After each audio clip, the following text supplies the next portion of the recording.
happy to be here because for me it's quite new to have an audience focused on energy. And at ACR Plus we work more on material resources, but I see that we still have a lot of actions to do and much more collaboration, because we do not consider enough the indirect emissions and neither having a comprehensive approach of everything. There is energy, but there is also all the material resources that we use in our daily life and especially in the construction sector. Yes, I think it was very interesting to hear the different panels. First of all, the first panel about the challenges in electrification. So I heard that we had a problem with prices. So in terms of infrastructure, we have to improve, to speed up, to double down, and maybe also to create a more reliable framework in order to improve the infrastructure. So I think we get a lot of solutions and discussion about what is going to be for the decarbonization of the industry. So hello, this is Zachary from Transport and Environment. I'm here at the Bellona Climate Action Conference. I have very interesting key takeaways from the lead market panels. One of the key takeaways was to first come up with labels for carbon intensity for steel, and then have the proper system in place with ETS, CBAM, and only then focus on the demand. And I would add that quota for green steel with made in EU green steel would be tremendously important for the future of the industry and for decarbonization.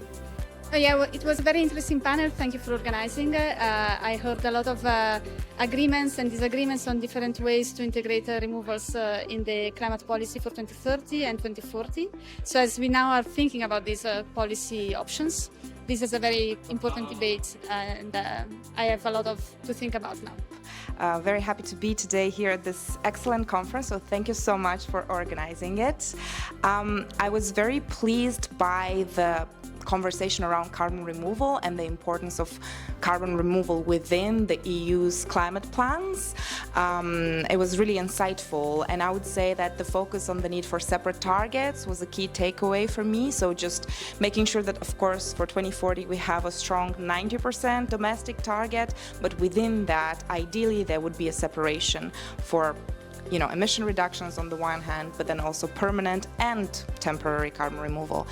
What I also found interesting was the start of a conversation around, okay, what happens beyond 2030? What is the role of carbon removal, in the EU's post-2030 framework, beyond just setting a target for 2040? So in the context of carbon removals, Bellona would advise not to integrate CDR within the EU ETS. However, if the EU would decide to do so, it is absolutely essential that temporary are left out of the system, because it would compromise the ETS and risk emission deterrence. I wanted to be crystal clear that the technology for zero-emission construction equipment is well proven, it's commercially available, and what we need to do now is just to scale up to create more demand in the market. I think my key takeaway from what we've seen thus far is that there is still quite a disconnect, so to say, between the industry and the policy side. We see that on these panels and during the keynotes there's a specific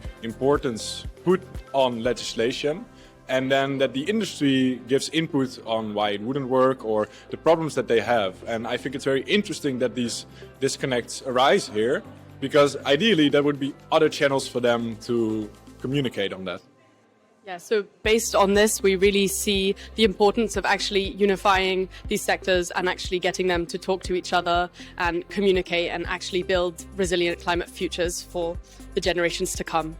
My key takeaway from this is actually from the networking that I've done at the event. The need to keep talking to each other to communicate what works across all of the different sectors and all of the different actors that are involved in CCS. And I think that's what we really need, is that open communication, that transparency and the willingness to share the lessons learned so that we can move forward faster. When Bellona started working with clean construction equipment in Oslo almost 10 years ago, one of the challenges was that there were not enough suppliers that actually had clean construction, zero-emission equipment.